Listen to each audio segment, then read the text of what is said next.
Three guys come to their bathroom mirror. They adjust their badge, look in themselves, and go outside and get in their car to start the day. The first is a 30-year veteran of the force.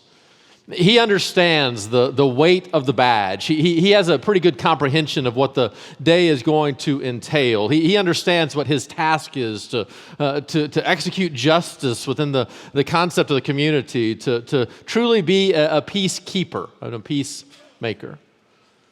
The second is a 4-year-old little boy adjusting a plastic badge. He is going to grow up and be a law enforcement officer, but he's not there yet. And he's got a long way to go. And yet he goes outside after putting on his plastic badge and gets in his little plastic car and drives around and pretends to be what he one day fully will be. The third guy is an imposter. He has devious intentions. He puts on the badge which he has stolen, goes out and gets into a car that he has manufactured to pretend to be something he's not. Three guys doing the exact same activity, and yet they could not be more different. Now, only one is truly a police officer. There are two imposters. And yet one imposter we would cheer along, we would applaud, we want that desire to grow. For one day he is going to be what he desires. The other imposter we must stop. We must call out his deceit, to recognize what's going on. For if we do not, he will inflict a great deal of harm and sorrow on a countless number of people. There is only one Jesus. And this room is full of imposters. For some, we are children in the faith. And a day is going to come in which we're going to look at Jesus face to face. And when that day comes, we're going to be fully transformed in the likeness of Christ. And what we're doing here today in part is pretending, is play acting, is trying to be what we will one day fully be. And yet there are others in this room, in this community, and in the world who try to take on the badge of Jesus, not with a desire of being like him, not with the plans of doing what it is that he would want done, but instead with the ill intentions of believing that by calling myself a Christian, by being a pastor or a teacher, then I can manipulate other people to my own ill-gotten gains. Which are you today? Which imposter are you today? The child with the Tory badge and the little plastic car, hoping and pretending to be what you one day fully will be in Jesus? Or somebody trying to pretend like you already got it all together. All with the hopes that by calling yourself a Christian in this odd geographic location in which we're in, you can reap some rewards, not for others, but for yourself. Jesus has long warned us that there are false teachers. He has revealed to us that there will be those who will appear as though they're Christians, but the reality is when the harvest comes that their crop will be wanting. In this book of Colossians, Paul is going to warn a group of people about false teachers coming in alongside of them and leading them in the wrong direction. It's still in our culture today.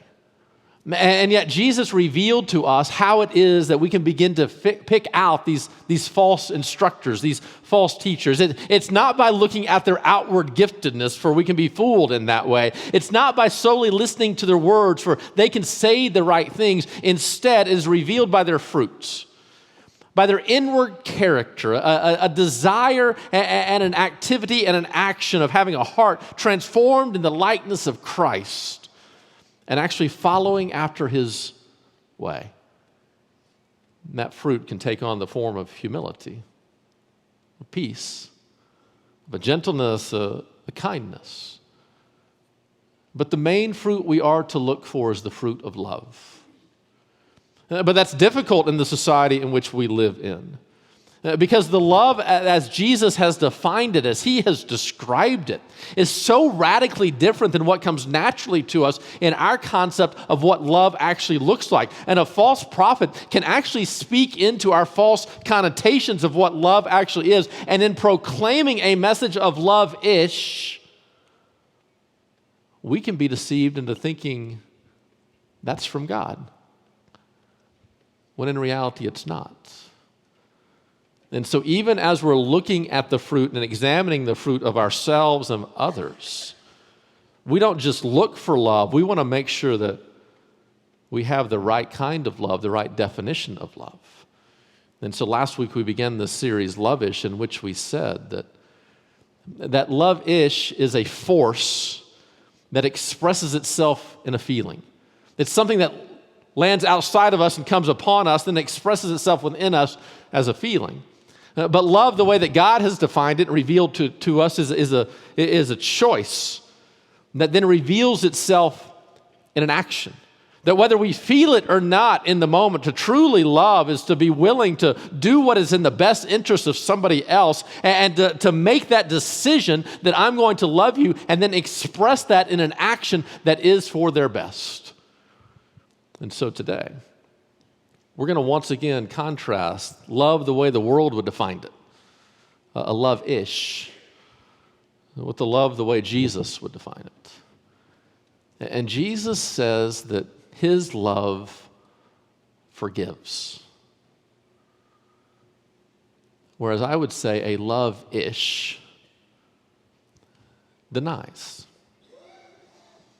You see, if we're going to be in relationship with each other, if we're going to have friendships with one another, be in church with one another, work alongside one another, be married to each other, if we're going to interact with one another, it is guaranteed that there are going to be frictions and fractures. There's going to be a rub of some sort. None of us are perfect people. We are all imperfect in every way. We have various strengths and weaknesses and deficiencies. And the reality is, as we interact with each other, there are going to be times in which we get it wrong. At times in which we say the wrong things and do the wrong things. Sometimes that's going to happen with the best of intentions. We're going to have the intention as being as helpful as we possibly can, but our actions are going to be in complete contradiction of the state of our heart, and we are actually going to cause a hurt at the very place that we're trying to help. At other times, our intentions aren't going to be very good. We're going to be hurt, and hurt people hurt people. And then we're going to make the conscious choice then to do something to somebody that we're in a relationship with that's going to injure them.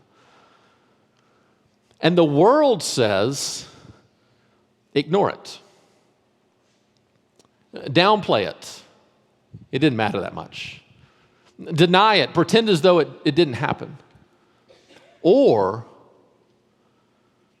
make it a grudge that plays such a role in your relationship that it might actually lead to the death of that relationship.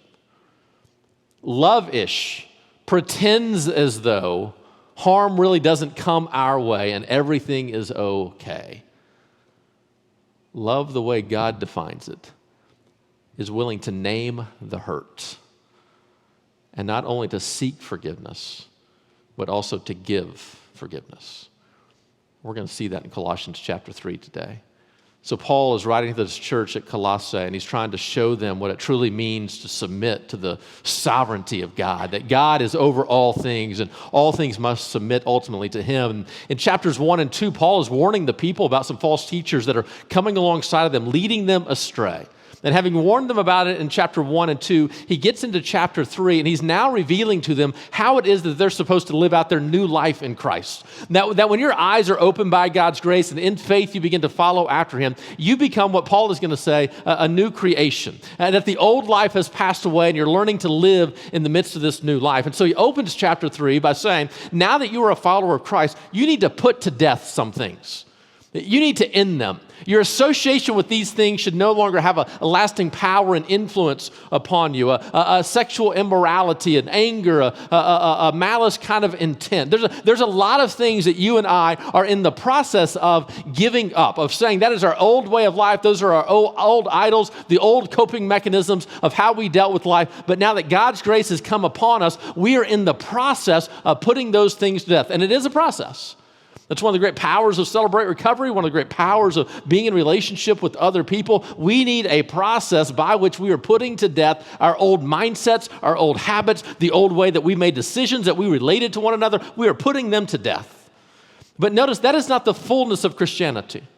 That is an aspect of discipleship, to put to death the evil that's within our heart, to bring out our sin and to make it no longer. That is an aspect of transformation, of sanctification, of what the Holy Spirit is doing within us. But that is not the whole story. Paul then goes on to say, now put on compassionate hearts, kindness and meekness and humility. Put these things on. So even as you're putting to death these things, what Paul is saying is that when you come to Christ, you get a new wardrobe. You have new things in the closet now that you can begin to wear. And notice there's a choice now. That apart from Jesus, you really don't have a choice to be humble. You don't know what humility is. You can have a man-made kind of humility, but until your eyes are open to who God is and what he has done for you, you don't have a real choice toward humility. But once your eyes are open, you can choose to be humble. You can have a human kind of compassion, but you can't have a God-given compassion until you recognize the compassion that God has given to you and has had upon you. And so once you and I are in a relationship with Jesus, we have some new things that we can experience. But notice at any given moment, we can choose not to put those things on. You and I, no matter how much we follow Jesus, still have the capacity to not be compassionate. Still have the propensity to actually be prideful. And what Paul tells the church at Colossae is, put on this new way. Put on now this compassionate heart. The image I get in my head is the image of Mr. Rogers whenever he gets home from work and he's about to start the show. And now that he's in the neighborhood, right, he's going to put on the warm sweater. He doesn't have to, but he's going to. It's a mindset now. This is what you and I can now experience, not just in church, not just whenever we get home from the end of a workday after working out in the real world, but you and I can wake up every morning and put on this new nature of Christ and live in this radically different way. And verse 13 is going to show us two very specific things that I think will help us understand what love truly looks like in this society, in which Paul tells us to bear with one another. And so I think in this context, we're going to look at relationship rubs in two basic different ways. In one, we're going to have a category of frustrations, differences, idiosyncrasies, seeing the world in a different perspective, having different personalities that carry with them not only strengths but also weaknesses. That in any relationship we have, any friendship that we have, that person is not perfect. That person has these weaknesses, these ways that we wish they were different, but they're not. And in those situations, Paul is going to say, in the life of the church, as you're living your life among a wide variety of people, that every single person is going to have these things in their lives that are going to frustrate you, these things that are going to irritate you in some way. And about those issues, you need to bear with one another. It means you need to have a recognition of who they are, an ability now to put their weaknesses in the larger context of the complexity of humanity, to recognize that you frustrate people, so it shouldn't surprise you when other people frustrate you, to see that you have your own weaknesses, and so it shouldn't surprise you when other people have their weaknesses. And in these areas of frustrations, of differences, of idiosyncrasies, you need to bear with one another. You know, we tend to do that pretty well in friendship. We tend to put up with our friends in the areas that we need to, knowing that they have plenty of strengths. We do that well in friendship. We don't always do that well in marriage. It's interesting. I can give my friends a great deal of latitude in their foolishness, but not always have such a wide strike zone for my wife. I can quickly just say, well, you know, that's just him. That's just how he is. Irritates me. I'm sure I irritate him, right? As he is irritated at the referees of the game, I am irritated at his frustration at the referees via text message. Yesterday. He's watching online right now. And you just overlook it. You just understand. This is just the downside. People have different personalities. You just know it. Well, one of the great gifts of having been here now about, 18 years. You know me. You know my weaknesses. You know what you're going to have to put up with. And you wish you could change me, and in some ways you have changed me, but there's other ways you're not going to be able to change me. And you know what? Here are the strengths, here are the weaknesses. It's not bad. That's your perspective. It's not bad. We'll take what we got unless something better comes along, right? It's just part of it. And so you know within my personality that allows me to write, that allows me to preach, is the same personality that sometimes prevents me from showing up in places that you want me to show up. It's an odd thing, but I'm an introvert. And so there are times in which I should be much more aggressive socially to pastor you well. That's a real struggle for me. And I try to fake it, but sometimes I just don't. And you can look at that, and if you're bearing with me, you go, oh, I get it. Now, it doesn't mean that we're excusing bad behavior, but it does mean that we're going to have this compassion and this grace for one another to say, you know what? That's a weakness of his. That's why the church needs to be complex. We can have other people. That's one of the reasons Johnny is here. Johnny could not be more opposite than me. Jenny would say, Johnny is the complete opposite of Kevin, in that he has a personality. He's funny, he's outgoing, he's engaging, right? He'll high-five you, he'll hug you. He's great. He's everything I'm not. That's the beauty of the church. We find the weaknesses and we get other people who are different than us. Every relationship is going to have that. And in marriages that thrive, they have the ability to bear with one another. To say, you know what, that's a weakness. I get it. We talked about last week how we deal with time. All right, bear with one another. Don't guilt one another. Don't berate one another. Just bear with one another. Man, I saw this played out this week in a way that I'd never imagined. So Friday night, Ella went to Night to Shine, right? Westart Church of Christ did a great job putting on a prom for anybody over the age of 14 in the community that has any type of special need. It was beautiful. It was beautiful. But as we were there, people had all sorts of different needs. And recognize this. Everybody in the room had an issue. You hear me? Everybody in the room had an issue, not just the guest. Everybody in the room had an issue. And yet in that climate, in that culture, the expectation was that you would bear with one another. And so if you have sensory issues and the room is loud and I'm with you, we're leaving. And I'm not complaining. I'm not saying, well, this always happens and you're ruining my fun. No. We're going to go find fun someplace else. If you have lower muscle tone and you're tired of standing, you need to find a place to sit, we're going to find a place to sit. I'm going to look outside of myself and look toward you, and you're going to look outside of yourself and look toward me, and we're going to bear with one another in everything that's going on. And so if you're in a wheelchair and this aisle isn't big enough, either we're not going that way, or I'm going to push everybody else out of the way. We're going to bear with one another in what's taking place. What Paul is saying here is that's what the church is supposed to be. Have these relationships in which we bear with one another, where we have a great deal of latitude with each other on the differences that we have, on the perspectives that we have. I was laughing about this yesterday with Jenny. We work with one another, right?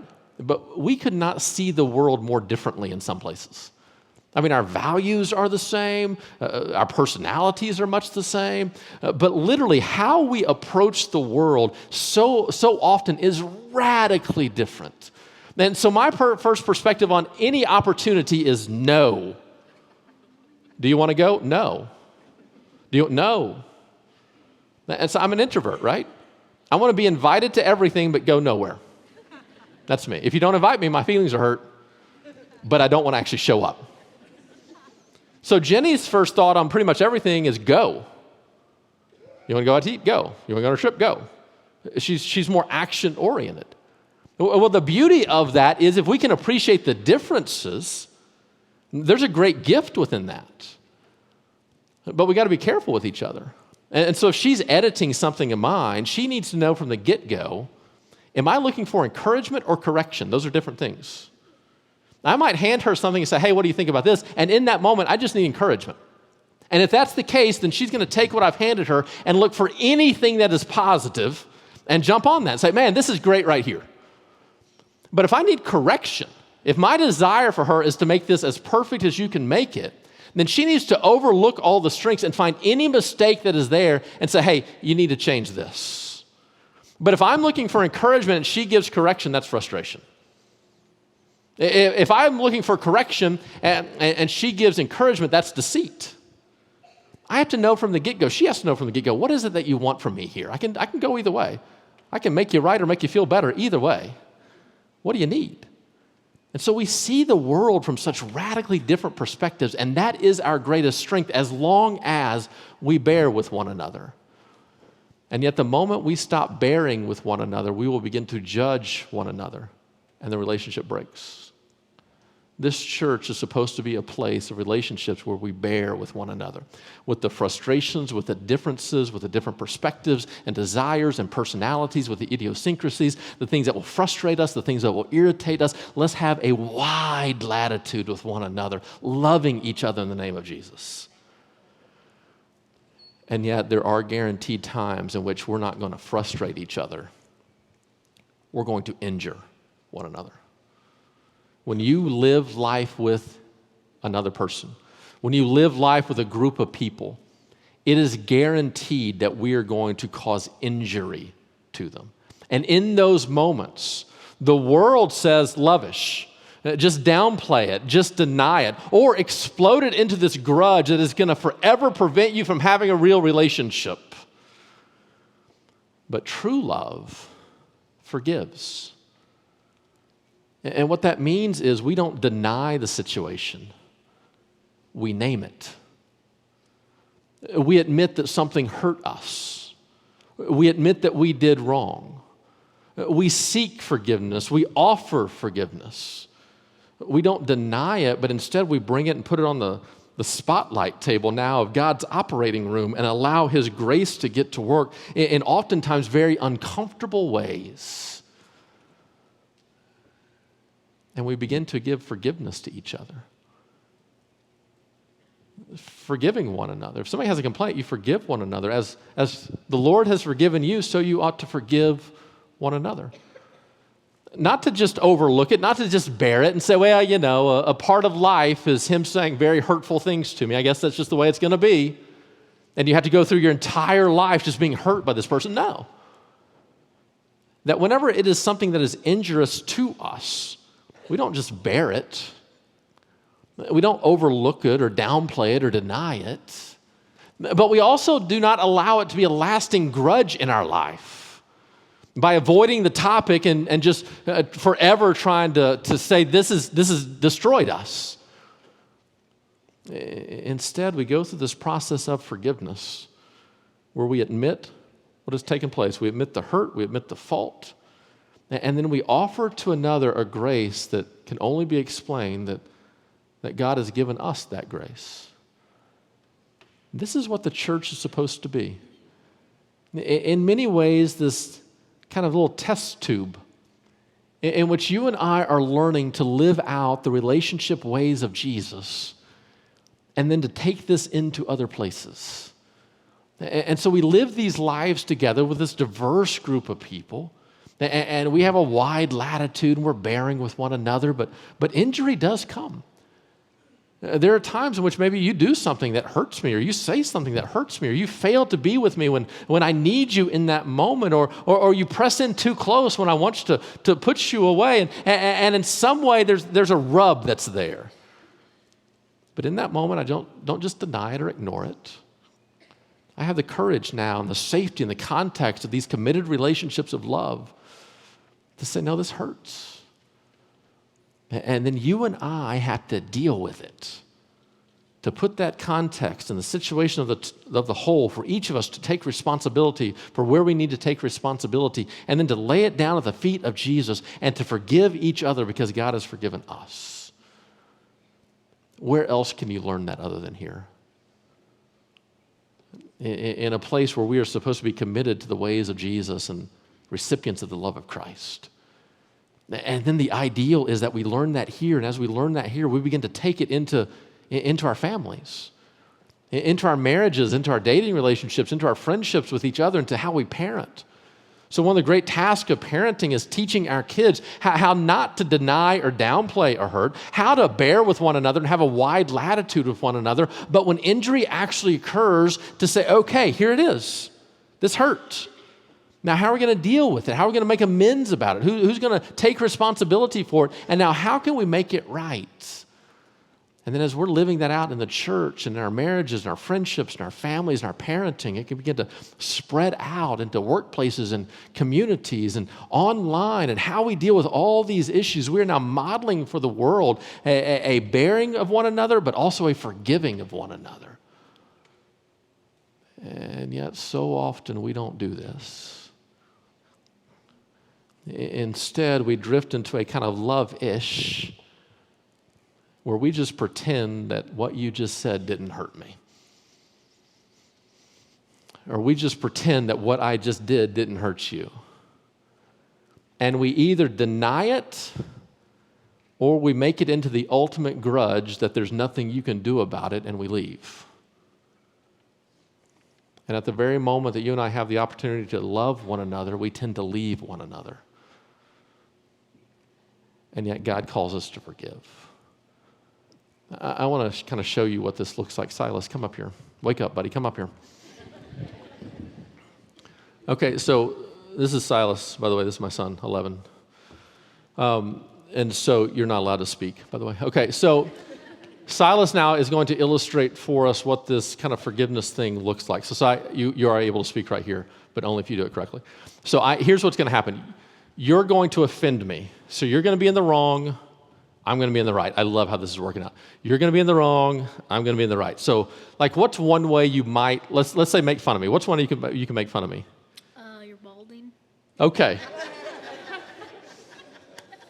Okay. That's true. You're just pointing out the obvious. That's not hurtful. Silas, I know you love me. You're for me, and you love me. You're for me. I am losing my hair. That's true. Okay. So let's say you made fun of me in that way, and it hurt me. Okay, the image that we have in that moment is that I now have control of Silas. He's in the wrong because you should never say that, and I'm in the right. And so because he's in the wrong, I now have control over him. And the image that unforgiveness plays is this idea that I've taken him by the back of his shirt, and it's my goal now to inflict upon him a similar pain that he just inflicted upon me. And so I'm trying to jerk him around. Now, if I have no power over Silas, if I am small in his world, he may not even know that I'm doing this.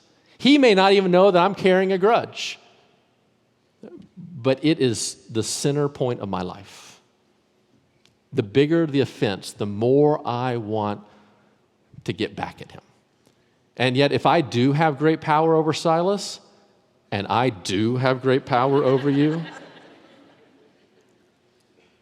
then I can make his life miserable, all because of this. And so he offends me, and so I go through life jerking him around. And yet, you know what so often happens in close relationships? In distant relationships, it might just be like this. And think about how exhausting this is. Life is hard enough to live. Can you imagine going around your entire life carrying this around? I'm sorry, buddy. Carrying this around. That I gotta carry him around everywhere I go. And hey, did y'all see what Silas did to me? This is what happens in prayer groups. Hey, y'all need to pray for Silas. Do you know what he said to me the other day? And I'm carrying him around everywhere I go, and it's absolutely exhausting. But you know what happens in a lot of relationships? I offend Silas. He offends me, and so then grab hold of my shirt. And then, careful. Then he grabs my shirt.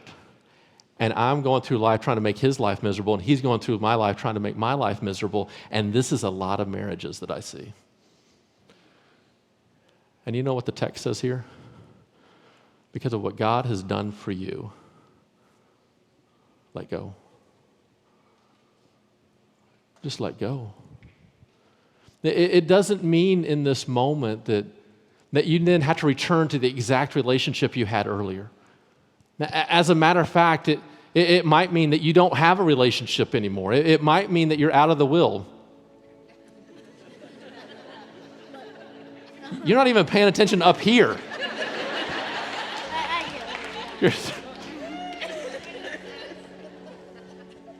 But what it does mean is that I'm going to free you from the hurt that you have given to me.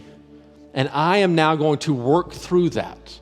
Now, if Christ is in both of our lives, then we have the opportunity to come together and to see what God has done for us and to be very transparent and vulnerable and to say, here's what's going on and here's how I've been hurt. And Silas can take responsibility for his part. I can take responsibility for my part. And we can find this unity in Christ. Outside of that, it may be that Silas never takes responsibility for what he said. But as far as I go, he's free from me. I'm handing him over to the judgment. You're not free from leaving. I'm handing him over to the judgment of God, but no longer is he under my judgment. He's free. No, you're not. You can't leave. Now, here's one test for your relationship. Think about this for a moment. Silas, stand right here. So Silas is important to me, right? One of the three most important people in my life on a daily basis. One of three. They're all equal. One of three. And so I so desperately want to love him, and I so desperately want him to love me, that if we don't have a relationship of forgiveness, if we don't have a relationship where we can name it and figure it out and work through it, if we don't have that, then the only choice I have is to live in a state of denial and downplay, because I never want to get to a point where there's such a big grudge between me and Silas that it's awkward to be around him, that we can't be in the same spot. And so I'll do everything in my power that I'm going to downplay and deny everything. And then to make sure that I don't offend him, what I'm going to do is I'm going to build a wall around my heart, and I'm going to walk a tightrope. Think about your families. Think about your relationships. Think about your workplaces. You want to see a culture where forgiveness does not take place. It's defined by walls and tightropes. What that means is I'm afraid of being my true self around him. I'm afraid of saying the wrong thing around him. And so I'm going to build a wall around my heart. I'm not going to reveal all that I am to Silas, because my fear is if I say the wrong thing, if I do the wrong thing, he might turn his back on me, and then no longer is he in relationship with me. And so I build a wall up. And so I know husbands and wives who can't even be honest with each other. Because if I really say in this moment, that hurt me, it might create a grudge that is never made right. And as you build the wall up, the relationship becomes less and less real. But then you also are walking a constant tightrope. I got to say just the right thing. I got to do just the right thing. I can't offend this group. I can't offend that group. It's like me on Facebook. Like you got to walk just this constant kind of tightrope. And heaven forbid if I ever take the wrong step, it's over. But when you live in a culture of forgiveness and love, you can tear the walls down and reveal your true heart. Whenever you live in a culture of love, you are concerned about saying the right thing. You would never want to intentionally hurt somebody else's feelings.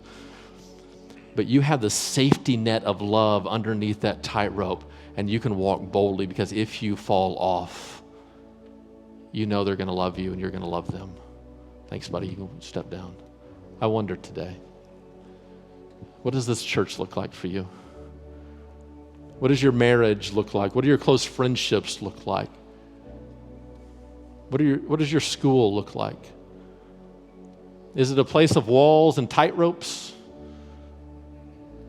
Or is it a place of love? Did you see it yesterday? Did you see the illustration of the power of unforgiveness yesterday? 20 years ago, Bobby Knight was fired by Indiana University. We can debate whether it was right or wrong. It was probably right. And from that day forward, he held a grudge against those administrators. He felt like he was treated unfairly for everything that had happened. And for 20 years, he has refused to go back to this place that he built, this place that he had so much success.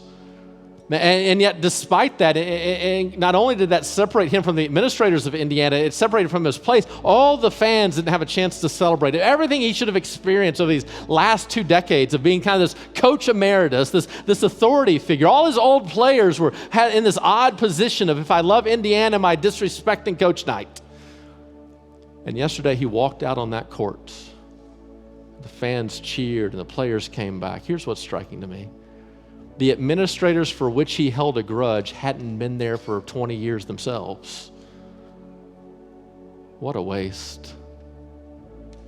2 decades of lovish.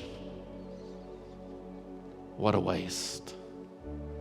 And now, in the closing days of his life, when his mind is beginning to go, he can enjoy, thankfully he can enjoy, but he has lost so much. Do you know the amount of waste in this room today? Relationships that are broken, grudges that are being held. How many of us are going through this world today carrying people around? People that have harmed us, that have injured us, and they should have never have done what they did to us, and there's no question about that. But you keep on carrying that weight, and you keep on allowing them to injure you even now. And what this text says is that forgiveness is not a definition of what somebody else has done to you. Forgiveness is far more a revelation of what God has done for you than anything somebody has done to you. Notice what this text says. It's the same as last week. As the Lord has forgiven you, so you also ought to forgive one another. So anytime you hold a grudge, anytime you refuse to forgive, what you're saying in that moment is, what this person has done to me is greater than what Christ did for me. Can any of us say that? No. The cross is so much greater than any grudge that you have, that the invitation that you and I have today is to let go. Let go of the pain. Let go of the get back kind of attitude. Let go of the grudge. Now, it's a process. It can't magically happen here today. Forgiveness is a point and a process. There is a beginning point that can happen here today, but it's a process. You have to go through a relearning, an understanding of how to think in new ways. This is the power of Celebrate Recovery. This is the power of small groups of discipleships. They can teach you now how to live out in that forgiveness. It means if you forgive today, you might also have to forgive a year from now. It's a process, but it all begins with a point. And that point can begin right now. Imagine the potential, the freedom that can come to your life. How your marriage can flourish, how your kids and your home can flourish, how this church can flourish. If we can create a culture, not of denial, not of grudges, but a culture that oozes genuine forgiveness. People need it. We need it. And that's what God has given to us. Would you bow your heads in prayer?